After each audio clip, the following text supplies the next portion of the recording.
GeM TV நேயர்கள் அனைவருக்கும் வணக்கம். இஸ்ரேல் பாலஸ்தீன் பிரச்சனை இன்னுமே முடியாம போயிட்டே இருக்குது அப்படின்னு தான் சொல்லணும். ஏன்னா இதுக்கு முன்னாடி வரையுமே போர் நிறுத்தம் அறிவிச்சுட்டாங்க அப்படிங்கிற மாதிரிலாம் சொல்லிட்டு இருந்தாங்க. ஆனா அந்த மாதிரி எதுவுமே இல்லை. இது மேலாப்ல போர் நிறுத்தம் அறிவிச்சுட்டாங்க அப்படின்னு ஒரு போர்வை போட்ட மாதிரி தான் தெரியுது. ஆனா உள்ளுக்குள்ள இன்னுமே போர் நடந்துட்டே தான் இருக்கு அப்படின்னு சொல்லலாம். ஏன்னா அங்க இருக்கிற மக்கள் எல்லாருமே போர் நிறுத்தம் அறிவிச்சுட்டாங்க அப்படின்னு சொல்லி ஒரு மாதிரி சந்தோஷமா இருந்தாங்க. திரும்ப ஆரம்பிச்சுட்டாங்க இவங்க அப்படிங்கிறது அவங்களுக்கு ரொம்ப பெரிய ஒரு கஷ்டமா தான் இருக்கும். இது எங்க ஆரம்பிச்சிருக்காங்க, எப்படி ஆரம்பிச்சிருக்காங்க அப்படிங்கிறது பார்க்கறதுக்கு முன்னாடி நெதன்யாகுவுக்கு ஒரு மிகப்பெரிய ஒரு பிரச்சனை ஒன்று இருக்கு.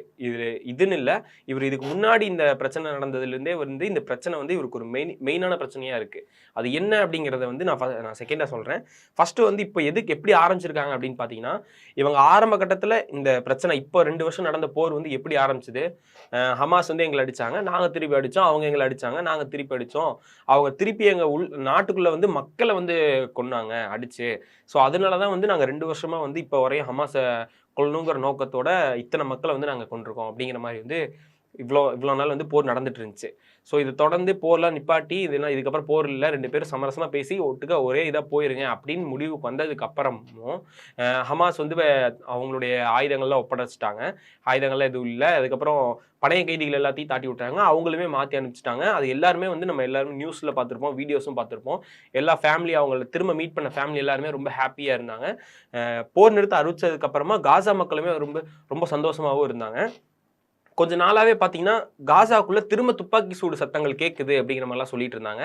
அது யார் நடத்திட்டு இருந்தா அப்படின்னு பார்த்தீங்கன்னா, ஹமாஸ் இங்கிருந்து தகவல் சொன்ன நிறைய பேர்த்த தாக்குதல் பண்ணிட்டு இருக்காங்க. அதாவது ஹமாஸ் அவங்க நாட்டுக்குள்ளேயே இருந்துட்டு இஸ்ரேலுக்கு தகவல் கொடுப்பாங்கல்ல, அந்த மாதிரி இருந்தவங்கள தான் தாக்கிட்டு இருந்தாங்க, அவங்கள தான் சுட்டுட்டு இருந்தாங்க அப்படிங்கிற மாதிரிலாம் செய்திகள் போயிட்டு இருந்துச்சு. சரி, ஓகே, இது ஒரு பக்கம் போயிட்டு இருந்தாலும் இஸ்ரேல் என்ன பண்றாங்க அப்படின்னு பார்த்தீங்கன்னா, ஹமாஸ் திரும்ப எங்களை அடிக்கிறாங்க அப்படிங்கிற மாதிரி சொல்லி இப்போ திரும்ப இஸ்ரேல் காசாவை போட்டு அடிச்சிட்டு இருக்காங்க. அதாவது எப்படின்னா, இவங்க எதுக்கு அடிக்கணுங்கிறதான் ஃபர்ஸ்ட் டவுட்டாவே வருது. ஏன்னா போர் ஒப்பந்தம் அவங்களுமே சொல்லியாச்சு. ஃபர்ஸ்ட் ஒத்துக்கிட்டதே நெதன்யாகு தான் ஒத்துக்கிட்டாரு. செகண்ட் ஹமாஸ் இந்த இதெல்லாம் மாற்றணும், எங்களுக்கு இது மாத்திரம் நாங்கள் ஒத்துக்கிறோம் அப்படின்னு சொல்லி ஒத்துக்கிட்டாங்க. ஒத்துக்கிட்டு இவ்வளோ நாடுகள்லாம் ஒற்றுமையாக சேர்ந்து, ஏன்னா ஃபர்ஸ்ட் மாதிரி இல்லை. ஏன்னா 2 நாடுகள் மட்டும் அடிச்சிட்டு இருந்தீங்க, அதை யாரும் முதல்ல கண்டுக்காம இருந்தாங்க. இப்போ அமைதி ஒப்பந்தம் போட்டு அதுக்கப்புறமா அதுக்கு பின்னாடி நிறைய நாடுகள் முன்ன நின்று இந்த விஷயத்தை பேசி முடிச்சிருக்காங்க. இது எல்லா நாடுகளுக்குமே தெரியும்.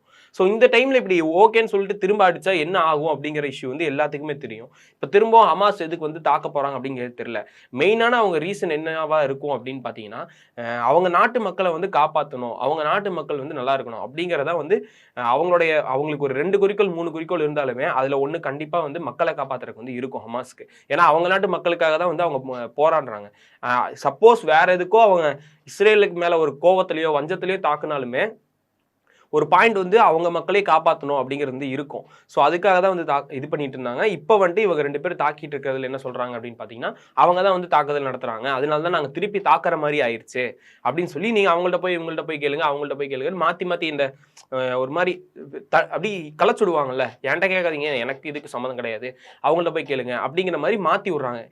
இது நாங்கள் ஏர்ஃபோர்ஸ் தான், எங்கள்கிட்ட கேட்காதீங்க, இது ஆர்டர் கொடுத்தவங்க யாரோ அவங்கள்ட்ட போய் கேளுங்க அப்படிங்கிற மாதிரி மாற்றி விட்டுறாங்க. ஒப்பந்தத்துக்கு அப்புறம் ஹமாஸ் தான் அடிச்சாங்க அப்படிங்கிற மாதிரிலாம் ட்ரம்ப் பேசிட்டு இருக்காரு.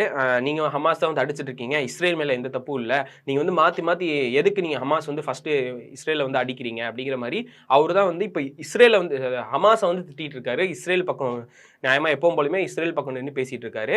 சரி, இது ஓகே, இது ஒரு பக்கம் போயிட்டு இருக்கா, இப்ப திரும்ப தாக்குதல் நடத்திட்டு இருக்காங்களா, இது ஒரு மிகப்பெரிய பிரச்சனையா வெடிக்க போகுது கண்டிப்பா. ஏன்னா ஒப்பந்தத்துக்கு அப்புறம் இந்த மாதிரி சண்டை போடுறதுங்கிறது ஒரு மிகப்பெரிய பிரச்சனையாகும்.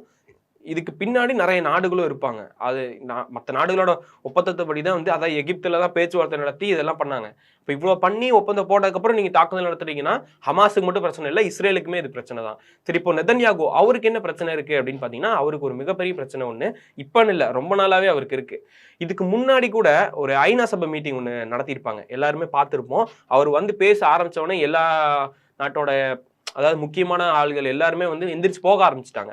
அவர் பேசுறத கேட்காம அவர் ஸ்டேஜ் ஏறக்கு முன்னாடியே எல்லாரும் எந்திரிச்சு போக ஆரம்பிச்சிட்டாங்க.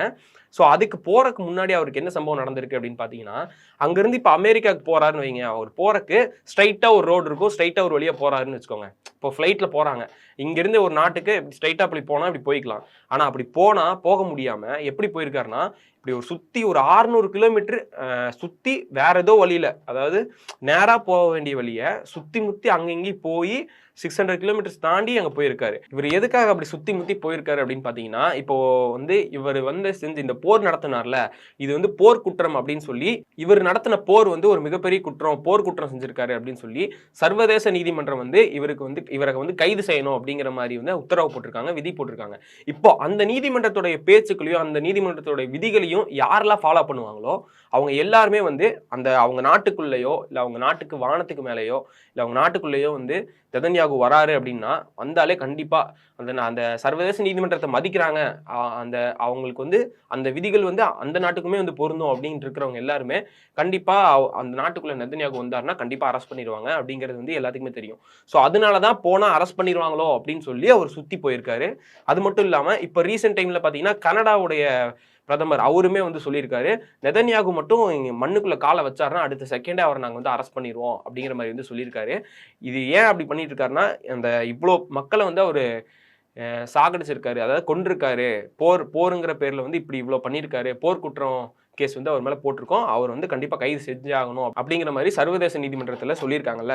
ஸோ இந்த மாதிரி அவர் வந்து எங்கேயாவது நாட்டுக்குள்ள இப்போ ஏன் சுத்தி போனார்னா, ஒருவேளை நீங்க ஃபிளைட்ல தானே போறாரு, கீழே போறக்கு வாய்ப்பு இல்லை அப்படின்னு கேட்டா, இப்போ நீங்க போற வழியில ஏதோ ஒரு ஃபிளைட்டு வேற ஏதோ ஒரு கோளாரோ இல்லை வேற ஏதோ ஒரு ரிப்பேர் ஆகி திரும்ப கீழே இறங்குற மாதிரி நிலைமை வந்துருச்சுன்னா, வேற வழியில கீழே இறங்கி ஆகணும் அப்படின்னு வந்துருச்சுன்னா அவரை அரெஸ்ட் பண்ணிடுவாங்க. அதுக்கப்புறம் வெளியே எடுக்கிறது அது இதுன்னு கொஞ்சம் பெரிய பிரச்சனை ஆயிரும். ஏன்னா அது வந்து ட்ரம்ப்னாலையுமே வந்து முடியாது உடனே அவர் வந்து வெளியே எடுக்கிறது, அதுக்குமே நிறைய ப்ராசஸ் இருக்கு. ஸோ அதனாலேயே வந்துட்டு அவர் அந்த பக்கம் போகாம சுத்தி போயிருக்காரு. இவ்வளோ பயம் இருக்குது, இவ்வளோ நம்மளை அரெஸ்ட் பண்ணிடுவாங்க, நம்ம செய்யறது தப்புன்னு தெரிஞ்சுமே இவர் இதெல்லாம் பண்றதுதான் வந்து எதுக்கு பண்றாங்க அப்படிங்கிறது தெரியல. அப்பனா இவரோட நோக்கம் வேற ஏதாவது தான் இருக்கும். அதாவது இந்த மொத்தமா பாலஸ்தீன் மொத்தமாவே எடுத்துக்கணும் அப்படிங்கிறதா இருக்கு ஒழிய ஹமாஸை பிடிக்கணும், ஹமாஸ் இது அப்படின்னு சொல்லி இவங்க சொல்றது எல்லாமே வந்து ஒரு கட்டுக்கதைன்னு இதுலயே வந்து தெரிய ஆரம்பிக்குது. ஸோ இதை பத்தி நீங்க என்ன நினைக்கிறீங்க அப்படிங்கிறது எல்லாமே கீழே வந்து கமெண்ட்ஸ்ல சொல்லிட்டு போங்க.